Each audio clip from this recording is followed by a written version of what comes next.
Okay, ladies and gentlemen, we're going to dive into some wide receiver rankings here.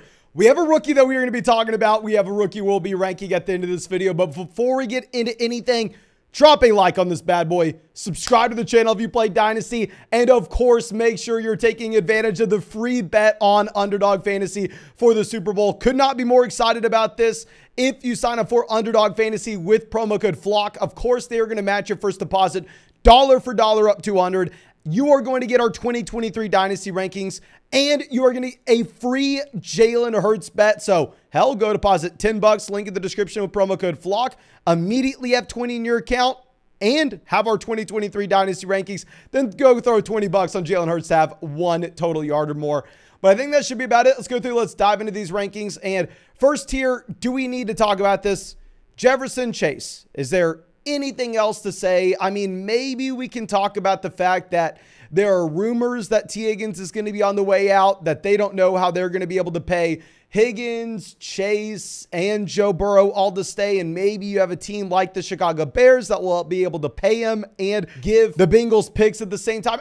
I don't know. If Higgins is traded, I would move Jamar Chase up to 1, but in reality, I think the Bengals are going to be able to figure it out. I mean, if you're looking at the NFL cap, I think 9 times out of 10, these general managers are able to be creative, able to move money around, able to make it work.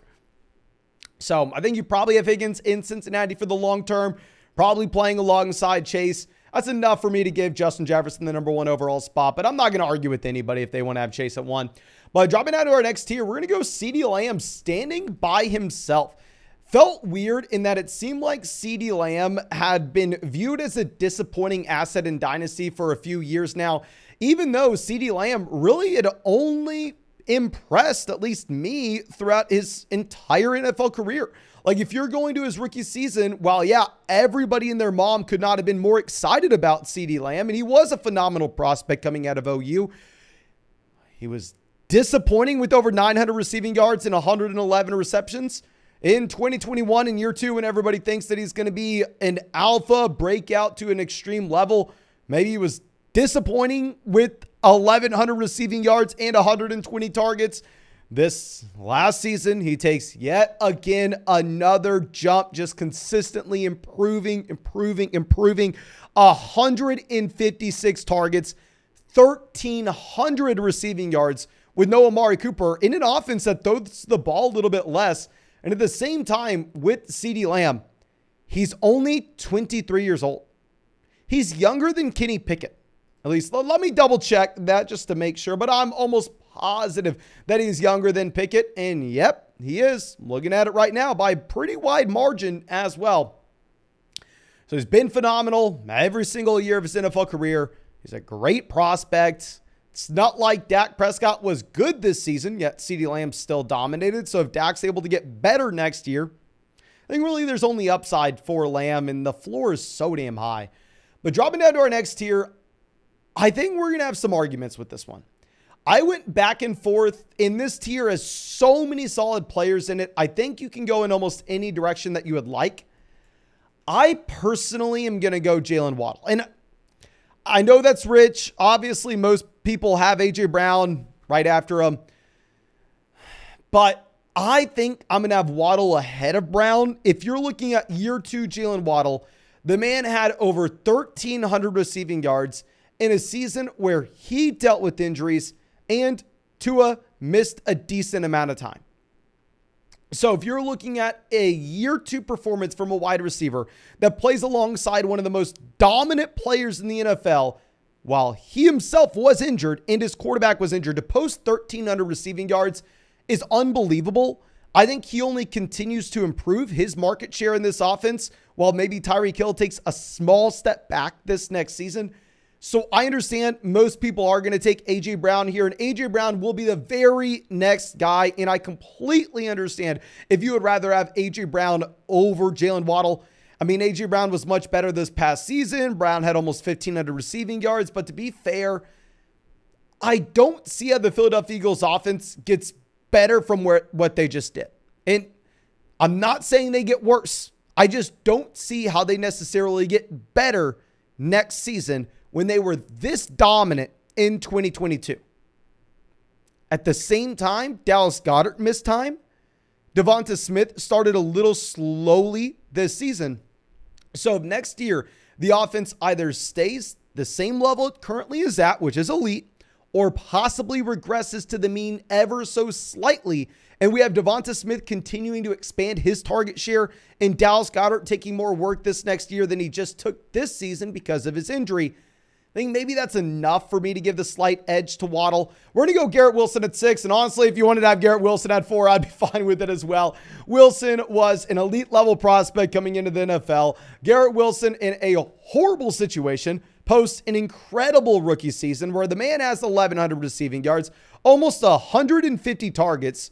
I mean, significantly out targets Jalen Waddle. Of course, he's a little less efficient because the offense is significantly worse. We talked about this when we looked at Breece Hall with the running back rankings, but I think you probably have a safe bet that the Jets offense can only get better from where it was a year ago. I'm not saying it's going to turn into an elite level offense, but I don't know who they'll have at quarterback. I'm just assuming it will be better than the combo of Zach Wilson, Joe Flacco, Mike White that they just had. I mean, I'm not a big Derek Carr fan, but if Derek Carr made his way here, that'd be great. Obviously, Rodgers would be phenomenal. I think it'd be a little bit harder to get that done. So, Garrett Wilson, elite rookie, elite prospects, offense that's probably going to be improving. Hard not to be excited about him. And then Amon-Ra St. Brown up next. With St. Brown, I mean, he looked early on in the season like he could have potentially been this year's Cooper Kupp. He looked like he was potentially just going to make it where if you did not go all in on him in the offseason, there was no way you were winning money. I think a lot of people who faded Amon-Ra St. Brown got lucky with the injury that he had, the fact that he just missed a small amount of time and obviously dealt with the injury in games that he did play. I don't know. I mean, with St. Brown here, he was so damn good. I think Jameson Williams' presence is enough to move him down just a few spots. Of course, we're still putting him at 7. Of course we are. But we are just going to be putting him below those top 3 guys in this tier. I think Jameson Williams comes in and actually operates as a field stretching wide receiver, someone that doesn't take a ton of volume in his own right. And that honestly may help St. Brown. But until we know for sure, I'm just using it as a tiebreaker. And then our last guy in this tier, T. Higgins. Love me some T. Higgins. Higgins is still incredibly young as well. Going back to what we were saying at the top of this video, I think T. Higgins probably stays in Cincinnati, if I'm going to be honest with you. I mean, I don't necessarily think it's a guarantee, of course, because they're just going to have to dish out so much money over the next 2 off seasons to Chase, to Joe Burrow, that it may be a little difficult to get all these guys under contract. I'm going to put Higgins at the bottom just with the outside chance that he ends up getting moved to a team like the Chicago Bears, who just had like, 130 passing yards a game, something laughably bad, where if that were to occur, then Higgins would have to fall like 7, 8, 9, 10 spots in these rankings. Now, dropping down to our next tier, we're going to be going over to Tyreek Hill at 9. With Tyreek Hill, it's just the tier of older players. Like we have Stephon Diggs here at 10 as well. I mean, obviously these guys are going to be much higher. Like if you were drafting on Underdog, if you were going to go through and get some drafts in for 2023, I mean, I still think Tyreek Hill is the wide receiver 1 for the Miami Dolphins. I mean, it's hard to ignore how damn dominant he was this past season. We went over 1,700 receiving yards, 170 targets. He was the alpha wide receiver 1 over Waddle. Waddle was actually my most drafted wide receiver this past year in redraft leagues. Loved the discount we were getting on him. I mean, we was going after Courtland Sutton. And I was being aggressive. I thought Waddle was so good that he may end up being the wide receiver 1 in Miami. I don't think that's going to happen this next season. Obviously didn't happen in 2022. But Tyreek Hill is getting a little older. Tyreek Hill will play this next year at 29 years old. And then in 2024, he'll be 30. So that's why I'm getting a little ahead of it, ranking Jalen Waddle the tier above Tyreek, strictly because of the long-term outlook. Now, 10, Stephon Diggs. Diggs, great player. I mean, great quarterback he's attached to in the long term. He was a slightly worse option than Tyreek Hill. I mean, a significantly worse option than Tyreek Hill in fantasy this past season.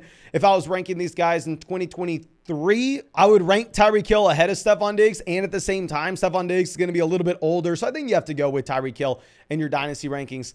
Now, our last guy in this tier is actually going to be Devonta Smith. I mean, a wide receiver that looked so good down the stretch in Philadelphia. I mean, looks like he is the co-wide receiver one in this offense alongside A.J. Brown.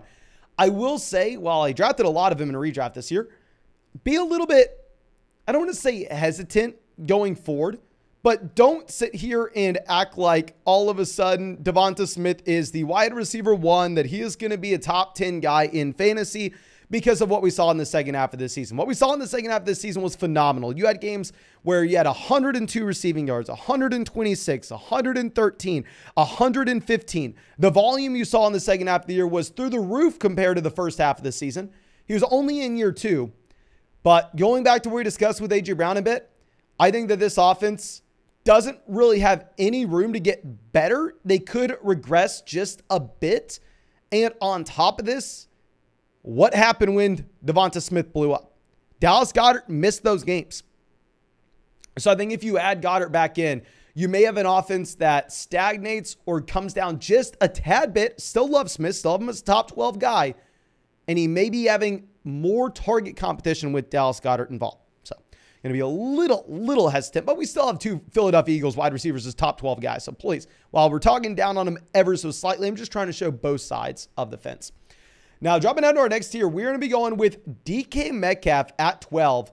With DK Metcalf, I mean, this is a wide receiver that I know is going to be lower in some other rankings if you're looking at keep, trade, cut, etc.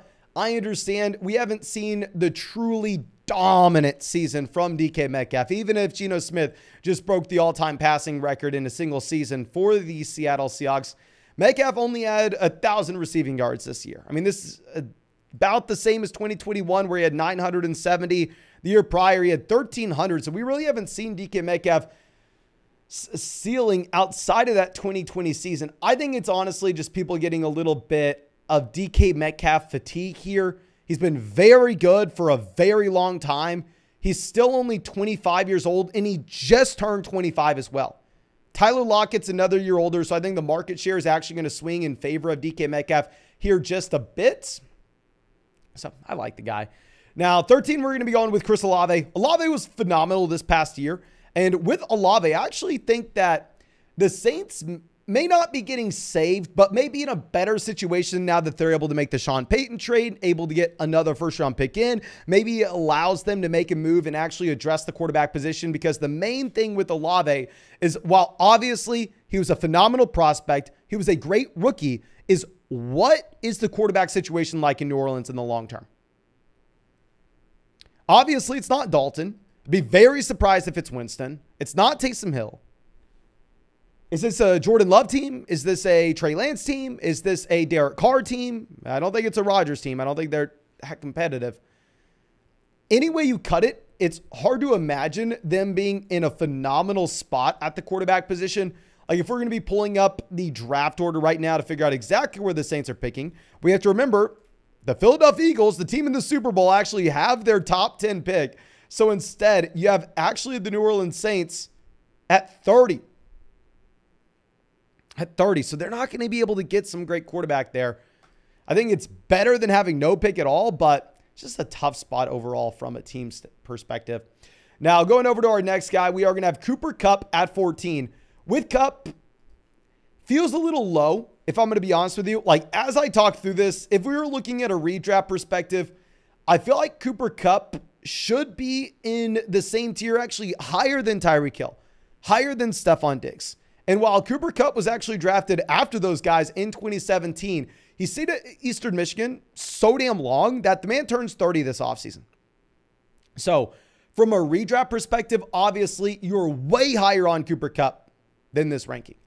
I would say at the same time, I mean, if you're a contender, be willing to go in on Cooper Kupp at this price point, because hell, Cooper Kupp could very easily be a top 3 wide receiver behind Jefferson and Chase this next season.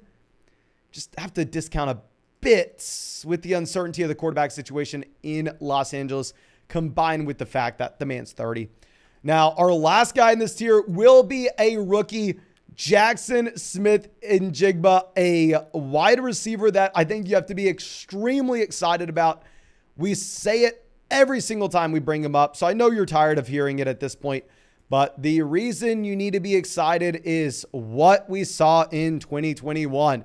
What we saw in this Ohio State offense where you had Garrett Wilson, Chris Olave as juniors and seniors, and JSN as a sophomore dominated them. And in the one game you had no Chris Olave and no Garrett Wilson, in the Pro Bowl game against Utah, he went out there and had 15 receptions, 347 receiving yards, and 3 receiving touchdowns. Let me repeat that. 347 receiving yards in a single game. The one game we got to see without Garrett Wilson, without Chris Olave. If we're going to be looking at 347 receiving yards and trying to put some context to this, do you know how many games Russell Wilson had 347 passing yards this season? 0. So I don't care what JSN did this past year. I don't care that he was hurt. He's an elite prospect in my book, the wide receiver 1. I'm willing to invest into him heavily. I mean, I think that he honestly can go higher than this depending on where we see the landing spot. So, I mean, if he lands somewhere good, it's going to be real exciting. But I think that's all I got for you. Of course, if you enjoyed this video, please go down there, drop a like, subscribe if you play Dynasty. Make sure you take advantage of the free Jalen Hurts bet that we have on Underdog. When you sign up with promo code FLOCK, they're going to match your first deposit dollar for dollar, $200. And you're going to get our 2023 Dynasty rankings plus the free Jalen Hurts bet. But I think that's all I got for you. I appreciate you. Hope you have a great day, and hope we get to see you with the video tomorrow.